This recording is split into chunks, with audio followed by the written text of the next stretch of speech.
6. Majid knocks on her door. You okay? He pokes his head in. His hair's wet from a shower. Where have you been? Afaf turns over on her bed, faces the wall. Leave me alone. It'd taken her half an hour to get home. She had gone straight to her room. Mama is still in the kitchen where she'd been when Afaf left hours before. So what happened at school? Her brother speaks with a patient tone, as though he's the older one. None of your business, she snaps.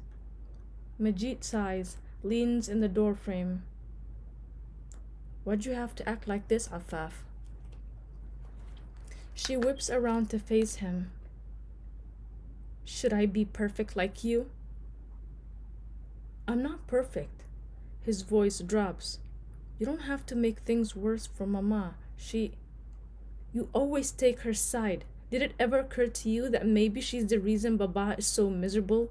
Why he fucking cheated on her? Her voice drops too, dangerously low, her words toxic. She wants to poison her brother's hallowed image of Mama. It's the first time the affair has been uttered between her and Majid. Like everything else in their lives, they've always tucked away things over which they have no control, no say. That's not fair, Afaf, and you know it. What do I know, huh? All the rage and hurt suddenly burst in her chest. Her stolen bike, the lash of Rami's hand, Coach Phillips's warning, Jello in her hair, Michael Wilson, and all the other boys.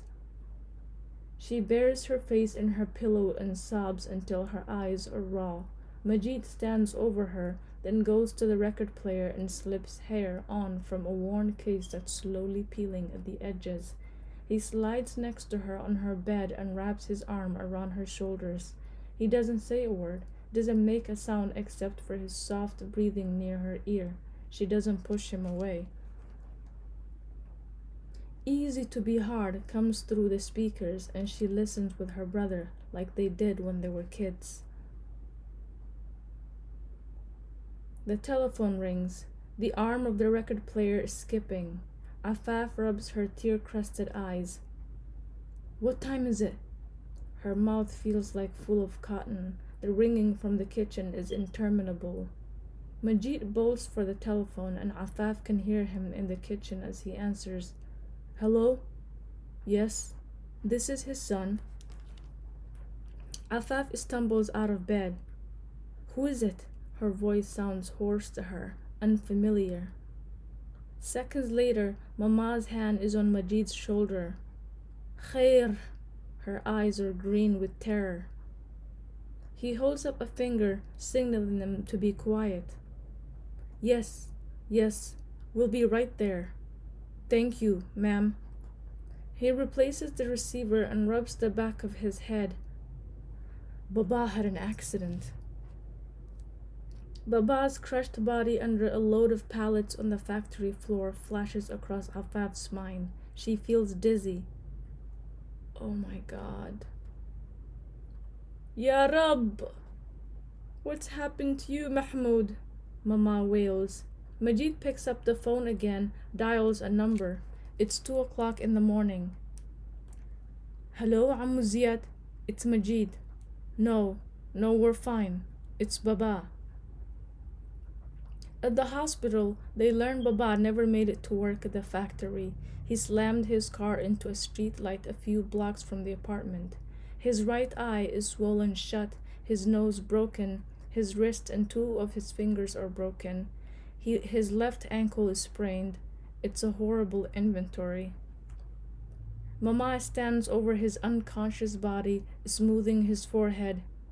Leish haik, Mahmoud. How did this happen to you? Afaf chokes back tears, covering his right hand with her own. Beside her, Majid whispers in her ear. He could have died, Afaf. His voice is shaky. He's gonna be fine. she said loudly. Tubes snake from his right wrist to a mobile IV stand. A heart monitor blinks over his head. The odor of ammonia and metal is strong. It's the first time Afaf's ever been in a hospital. When Mama had taken her little mishwar in the past, Afaf and Majid weren't allowed to visit. She'd known then it wasn't a regular hospital.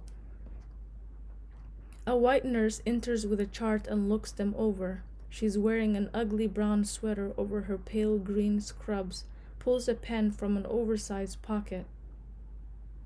It could have been much worse, she tells them. Much worse. She checks Baba's IV. I'm Patricia, first shift.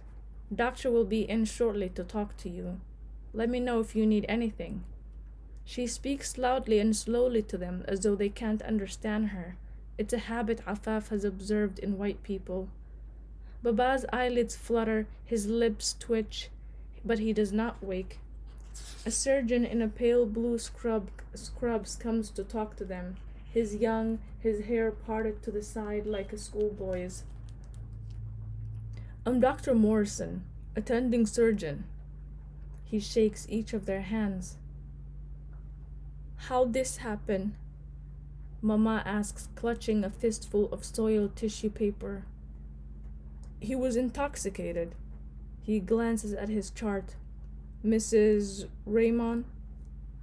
Mama stares wild-eyed, not comprehending. He was drunk. Blood alcohol level was .10 when he was admitted. Afaf's mind spins in a panicked confusion. Hadn't he just been holding her in the apartment? You are a good girl. A few minutes later, a police officer directs them into the corridor. Ziad approaches from the waiting room. Only family are allowed in the patient's room. He had driven them to the hospital in dress slacks and sandals. His graying hair is uncombed. The officer slowly recaps what happened. Her father called his boss from a payphone at a bar on Ashland Avenue. The bar owner had alerted the police that a man, Arab or Puerto Rican maybe, had been drinking all night. The officer says, he's lucky he didn't kill anyone. The car is totaled. Ziad silently shakes his head, puts a hand on Mama's shoulder. La hawla wa la quwwata illa billah. There are people all over the corridor, nurses rushing past with clear bags of saline, patients in wheelchairs, visitors hugging and clinging to each other as they receive good and bad news. This floor is full of victims, a hit and run, people with stabbing and gunshot wounds, kids with broken arms and legs. Across from Baba's room, Afaf can see a pair of hairless legs poking out of their hospital garb. An old woman reads from a Bible at the foot of the bed. Mama's sobbing and Majid wraps an arm around her shoulders. He's grown taller than her mother, taller than Afaf too.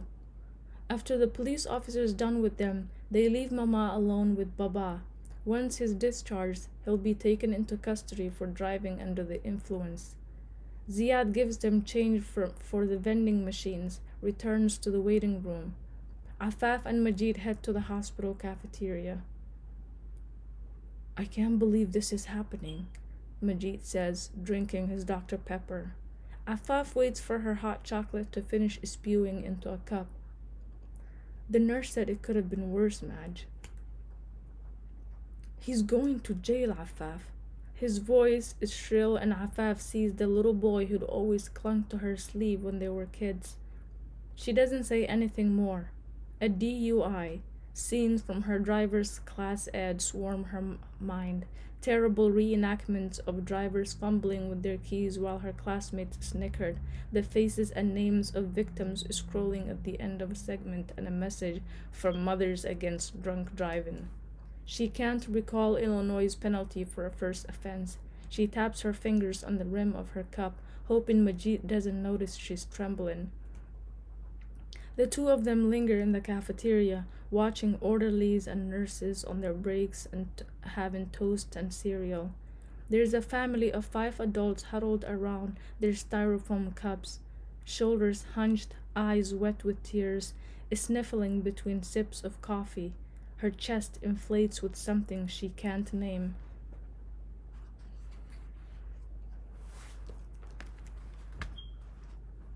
7. When he's finally discharged a week later, two Chicago police officers wheel Baba to an armored police van, along with a few other men who have recovered enough from their injuries to be transferred. Mama's pride keeps her from calling Khalti Nasreen and asking for her husband's help to post bond for Baba. Instead, she instructs Majid to dial Ziad's number again, and he and Baba's other bandmate Amjad take Mama to the precinct on 26th and California Avenue. She pulls out a small wad of $20 bills, cash she keeps tucked in her dresser. "This won't be enough, Ya Rab," she whimpers. She's been saving it for years, putting a little away from Baba's checks. "Don't worry, Mama," Majid assures her. "Ammu Ziad and Amjad will know what to do." It turns out that a first offense in Illinois is considered a misdemeanor. Since Baba has no prior record, a judge fines him $500, sentences him to 18 months of community service and probation. His license is suspended for 90 days. Baba's bandmates pay the fine and bring him home. They carry him 2 flights of stairs to the apartment. Like her father, both men have aged, but their faces are different than Baba's. Lines of happiness etch their foreheads, and crow's feet proudly stomp the corners of their eyes. Baba's face is a battlefield, wrinkles deep like trenches. Ziad's 2 sons are married. Nada would have been their same age. His first grandchild on the way. Amjad's middle-aged daughter is recently engaged. They settle him in her parents' bedroom, a place he'd only entered to retrieve his clean clothes or leave some cash for Mama on their dresser. She props a bunch of pillows behind him and makes sure he's not too warm beneath an extra blanket. Afaf catches a long gaze between them, unfamiliar and strange. Mama doesn't complain how far $500 can go, how humiliated she is to be in debt to other men. Quietly, she prepares a fricha with chicken, just the way Baba likes it. She sits with him until he's sopped up the last morsel of barley soup with a piece of khubz. Something reignites between them, and Afaf and her brother stand back and watch, confused and hopeful. Khalti Nasreen whispers to them, "Like newlyweds again." It is Majid who calls their aunt, and she stays for the weekend with her baby daughter, helping Mama wash clothes and prepare meals for the week. Once in a while, she steals a few puffs from Mama's cigarette, exhaling through her nostrils. Mama has started smoking since the crash, long and thin Virginia Slims that she sends Majid to buy from Pixie's drugstore around the corner from the apartment. She insists on single packs, though they are cheaper by the carton. Afaf takes her baby cousin Amal for a walk around the block, pushing the stroller as though she is hers. The baby coos at the dogs that stop to sniff her, their owner smiling and nodding at Afaf. Her aunt has endured years of infertility and 2 miscarriages. "Nasib, my darling," her aunt had whispered in her ear when Afaf had bent down to kiss Khalti Nasreen as she lay recuperating in her bed in Kenosha after she'd lost the second one. She patted the back of Afaf's hand, smiling sadly at her with wet eyes. When baby Amal arrived, her aunt and uncle's joy was palpable. Children, Afaf understands, are supposed to be a blessing. At the apartment, Baba is a quiet patient. When he can finally use his fingers, he plays his oud and the tunes float from their bedroom like a spirit summoned from some long-forgotten place. In the past, Mama had complained that when he played, she couldn't hear the TV as she cooked. Now she keeps quiet as Baba plucks his instrument, and Afaf catches her mother humming a song to his familiar melody as she dries the dishes or chops vegetables. When Afaf comes home from school, she hears them laughing in their bedroom. This stings her a little, being left out of this slice of happiness. She's tempted to say hello, but changes her mind. She doesn't want to disrupt their sweet sounds and quietly grabs a soda can from the fridge and gets ready for her shift at Dairy Queen.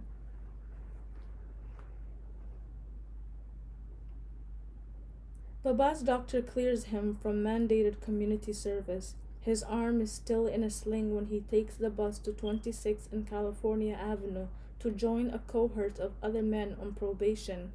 They'll be clearing highway debris on I 55. Though his ankle has healed, Baba's lower back still aches from the impact of the crash. Afaf catches her father wincing each time he stands, but he never complains. His nose is slightly crooked in a way that makes Baba look more severe, betraying the warmth restored to his eyes, a glow Afaf hasn't seen in years. It's May and the days are warmer. Afaf is weeks away from graduation. She avoids Rami and his friends, cutting down a staircase, changing direction in the hallway. Samira and the other Arabiyat whisper as she passes them. Kelly McPherson and Amber Reeves hiss at her in the cafeteria, but she won't confront them. Since Baba's crash, she's determined that there will be no more incidents at Hoover High School, no more trouble. She can't explain it, but something's changed in her since that phone call in the middle of the night. She rarely leaves the apartment, only to work at Dairy Queen when she's not in school. It's as though being close to home will somehow prevent another calamity, perhaps much worse than Baba's crash.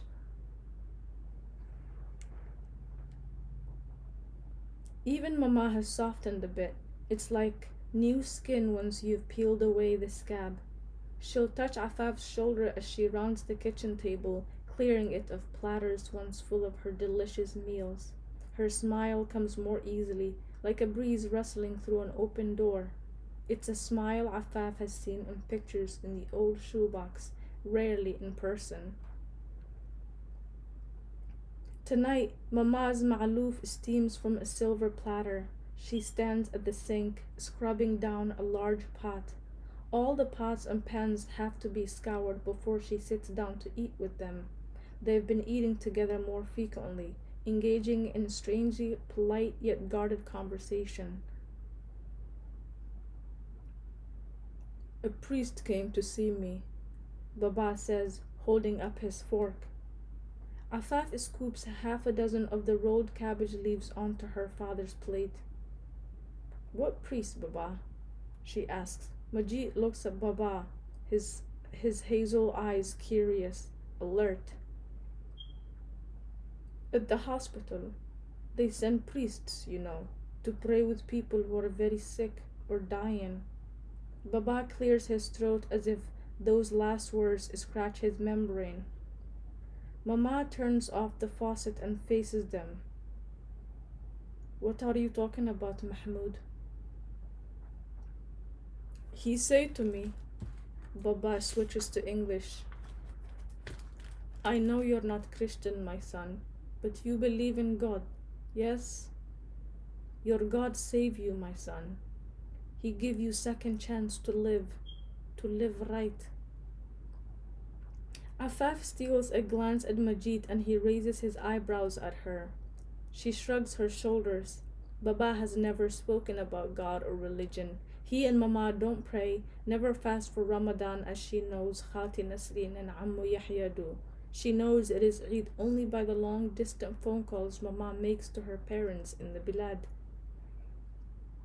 Baba reaches for her mother's hand. Samhini Muntaha. Please forgive me. Mama looks stunned. Then an old, irrational expression spreads across her face like blood seeping from a cut. Baba has punctured something, and they all watch her mother's face collapse. So you have found religion? Her words are slick with disgust. Her eyes turn emerald, dangerous. After all of these years, you think God will forgive you? I certainly will not. Mama storms out of the kitchen, slamming her bedroom door shut. Baba turns toward them. Afaf too is stunned. What has come over their father? She has every right to be bitter, Lulad. It will take time, but I will make it up to her. Baba grabs their hands across the kitchen table. I'm sorry, he tells them in English. I make things right for everyone. For a moment, she feels her mother's sense of disorder. It's cataclysmic, this apology from Baba, this acknowledgement of how broken their lives have been. But her father isn't the only one to blame. Afaf has always known this. They're all culpable. Since Nada's been gone, she's turned into herself, nursing the pain as it slowly leached her, believing her grief was the worst. Hadn't they all done the same thing, their deep collective loss cementing them from moving forward? Baba is the first to drive a jackhammer into it, unsettling the ground, jostling them back to life. But can they be so easily repaired? There seem to be too many sharp fragments to reconfigure them into something resembling normal. So much time has been lost. Her father returns to the sofa bed that evening and Afaf gives him his pain medication and tucks him in, gently placing the covers over his aging body, careful not to disturb his healing bones.